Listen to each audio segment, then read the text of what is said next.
ಸಾಗಿದ ಚಪ್ಪಾಳೆ ದೇಶವ ಕಾಯುವ ಯೋಧರಿಗೆ ನಮ್ಮೆದೆಯಾಳದ ಚಪ್ಪಾಳೆ. National news Bukkapatna.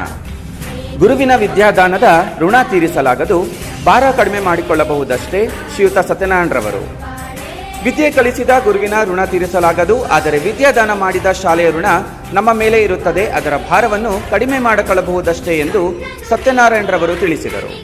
ತುಮಕೂರು ಜಿಲ್ಲೆ ಶಿರಾ ತಾಲೂಕಿನ ಬುಕ್ಕಾಪಟ್ನದ ಸರ್ಕಾರಿ ಪ್ರೌಢಶಾಲೆ ಆವರಣದಲ್ಲಿ ಬುಧವಾರ ತಮ್ಮ ತಂದೆ ರಾಮರಾವ್ ಹಾಗೂ ತಾಯಿ ಗಂಗೂಬಾಯಿ ಅವರ ಹೆಸರಿನಲ್ಲಿ ನೂತನ ತರಗತಿ ಕಟ್ಟಡ ಕಾಮಗಾರಿಗೆ ಭೂಮಿ ಪೂಜೆ ನೆರವೇರಿಸಿ ಮಾತನಾಡಿದರು.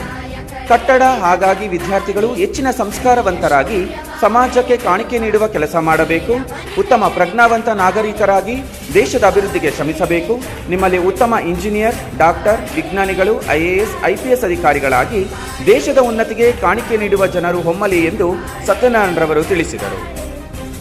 ಶಾಲೆಯ ಮುಖ್ಯೋಪಾಧ್ಯಾಯ ಜೈನುಲಾಬ್ದೀನ್ ಕಾಜಿ ಮಾತನಾಡಿ, ಶ್ರೀ ಸತ್ಯನಾರಾಯಣರವರು ಉತ್ತಮ ಸಾಮಾಜಿಕ ಕಳಕಳಿ ಹೊಂದಿದ್ದು, ಇತ್ತೀಚೆಗಷ್ಟೇ ಬುಕ್ಕಾಪಟ್ನ ಪ್ರಾಥಮಿಕ ಪಾಠಶಾಲೆಗೆ 1 ಲಕ್ಷ ರು ಮೌಲ್ಯದ ಆಟದ ಸಾಮಗ್ರಿಗಳನ್ನು ವಿದ್ಯಾರ್ಥಿಗಳಿಗಾಗಿ ಕೊಡಿಸಿದ್ದು, ನಮ್ಮ ಶಾಲೆಗೆ ಕೊಠಡಿಗಳ ಸಂಖ್ಯೆ ಕಡಿಮೆ ಇದ್ದು ವಿದ್ಯಾರ್ಥಿಗಳಿಗೆ ಅನಾನುಕೂಲವಾಗುತ್ತಿರುವ ಬಗ್ಗೆ ಮನವಿ ಮಾಡಿದ್ದಾಗ ಕೂಡಲೇ ಸ್ಪಂದಿಸಿ ತಮ್ಮ ತಂದೆ ತಾಯಿಯವರ ಹೆಸರಿನಲ್ಲಿ ವಿದ್ಯಾರ್ಥಿಗಳ ಅನುಕೂಲಕ್ಕಾಗಿ ನೂತನ ತರಗತಿ ಕೊಠಡಿ ನಿರ್ಮಿಸಿಕೊಡುತ್ತಿದ್ದು, ಅವರ ತಂದೆ ತಾಯಿಯರ ಹೆಸರನ್ನು ಚಿರಸ್ಥಾಯಿಯಾಗಿಸುವಂತಹ ಕೆಲಸ ಮಾಡಿದ್ದಾರೆ.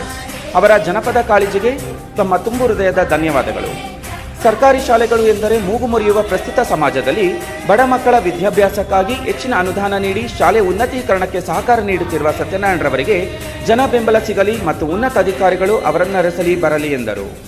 ಕಾರ್ಯಕ್ರಮದಲ್ಲಿ ಸತ್ಯನಾರಾಯಣರವರ ಧರ್ಮಪತ್ನಿ ತಾಲೂಕ್ ಪಂಚಾಯಿತಿ ಮಾಜಿ ಸದಸ್ಯೆ ಶ್ರೀಮತಿ ಯಶೋದಾಬಾಯಿ, ಗ್ರಾಮ ಪಂಚಾಯಿತಿ ಸದಸ್ಯರಾದ ದಿವಾಕರ್, ಕಾಂತರಾಜು, ಪ್ರೌಢಶಾಲೆಯ SDMC ಅಧ್ಯಕ್ಷ ಕಿಶನ್, ಸದಸ್ಯರಾದ ತಿಪ್ಪೇಶ್, ಚಿತ್ತಯ್ಯ, ಪ್ರಾಥಮಿಕ ಶಾಲೆ SDMC ಅಧ್ಯಕ್ಷ ಆಟೋ ಕಾಂತರಾಜು, ಶಾಲೆಯ ಸಹ ಶಿಕ್ಷಕರು, ವಿದ್ಯಾರ್ಥಿಗಳು, ಗ್ರಾಮಸ್ಥರು ಹಾಜರಿದ್ದರು.